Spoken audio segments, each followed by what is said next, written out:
Halo, Assalamualaikum warahmatullahi wabarakatuh. Izin memperkenalkan diri, nama saya Syaiful Bahri dari kelas Informatika 23A dengan NPM 233120004. Di sini saya akan menjelaskan tentang adab adab berbicara, tugas matkul dari pendidikan agama Islam. Adab berbicara adalah merupakan pondasi dari komunikasi yang efektif dan hubungan yang harmonis dalam kehidupan sehari-hari. Kemampuan untuk berbicara dengan sopan, mendengarkan dengan penuh perhatian, dan menghargai perbedaan pendapat adalah kunci untuk menciptakan lingkungan komunikasi yang positif dan membangun hubungan yang baik dengan orang lain. Dalam materi ini, saya akan menjelaskan 10 prinsip adab berbicara yang dapat membantu kita menjadi pembicara yang efektif dan dihormati dalam situasi. Dengan memahami dan menerapkan prinsip-prinsip ini,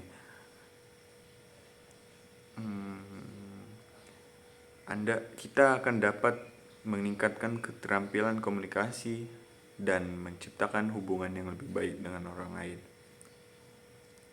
Yang pertama adalah sopan santun. Gunakanlah kata-kata yang sopan dan hindari ucapan yang kasar. Contoh, tolong dan terima kasih.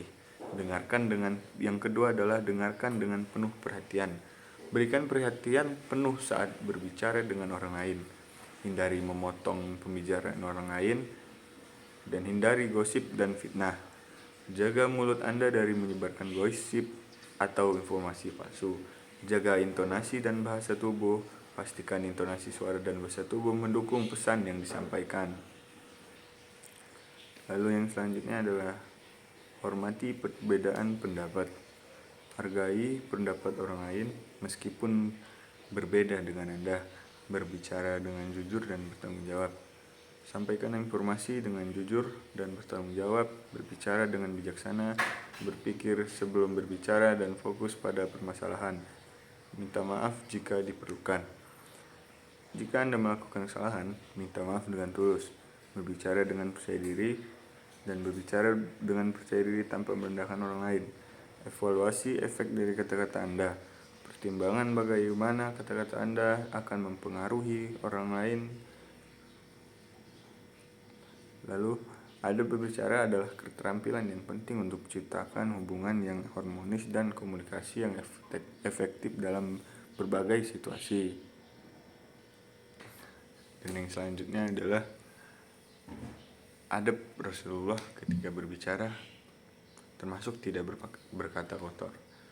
Ketika berbicara, terdapat beberapa adab atau aturan yang perlu dipatuhi oleh kaum muslim. Dikutip dari buku ringkasan Kitab Adab karya Fuad bin Abdul Aziz Asy As-Salhub. Berikut beberapa adab Rasulullah SAW saat berbicara. Adab Rasulullah saat berbicara adalah: yang pertama, tidak berkata buruk atau kotor.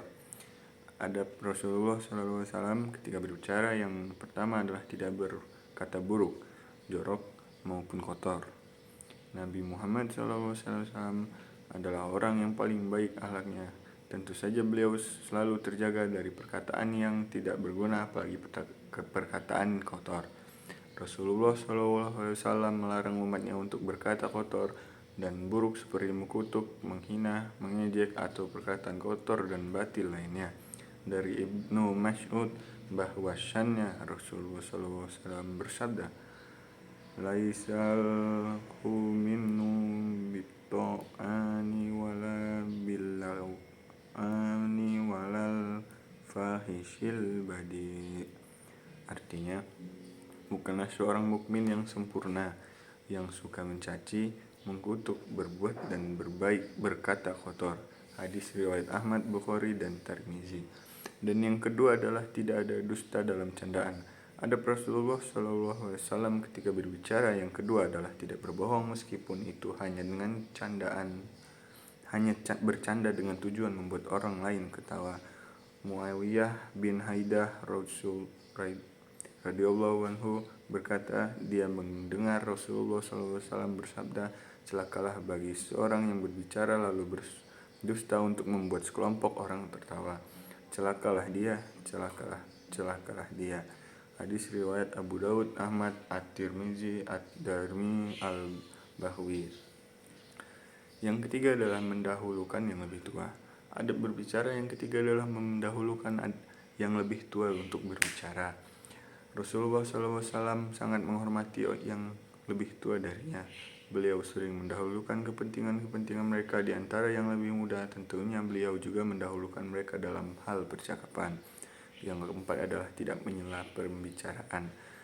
Adab Rasulullah SAW ketika berbicara yang keempat adalah tidak menyela pembicaraan yang didahulukan orang lain. Dan yang kelima adalah tidak tergesa-gesa. Selanjutnya adalah adab Rasulullah SAW ketika berbicara adalah tidak tergesa-gesa dan pelan saja. Hal ini bertujuan agar orang-orang yang mendengar akan lebih paham dan menangkap apa yang dibicarakan. 6. Menghindari debat. Orang yang berdebat tidak disukai dalam agama Islam karena dapat memicu pertengkaran dan pertikaian yang lebih besar. Kemudian dari Abu Umamah radhiyallahu anhu dia berkata, Rasulullah SAW bersabda, aku akan menjamin sebuah istana di sekitar surga bagi orang yang meninggalkan perdebatan meskipun dia benar, dan aku menjamin sebuah istana di tengah-tengah surga bagi orang yang tidak berdosa meskipun bercanda, dan aku menjamin istana di atas surga bagi orang yang berhak mulia. Hadis riwayat Abu Daud, Al-Tirmizi, dan Ibnu Majah. Dan yang ketujuh adalah menghindari ghibah. Adab Rasulullah SAW ketika berbicara yang selanjutnya adalah selalu menghindari ghibah atau membicarakan kejelekan orang lain. Alasannya adalah ghibah merupakan salah satu akar kebencian dan permusnahan yang ada pada manusia. Larangan ini langsung Allah Subhanahu wa Ta'ala katakan dalam firman surat Al-Hujurat ayat 12 yang artinya, dan janganlah sebagian kamu mengunjing sebagian lain. Sukakah salah seorang di antara kamu makan daging saudaranya yang sudah mati? Maka tentulah kamu merasa jijik kepadanya dan bertakwa kepada Allah. Sesungguhnya Allah Maha Penerima Taubat lagi Maha Penyayang. Demikian bahasa mengenai adab Rasulullah SAW ketika berbicara. Terima kasih. Mohon maaf apabila ada kurangan. Wassalamualaikum warahmatullahi wabarakatuh.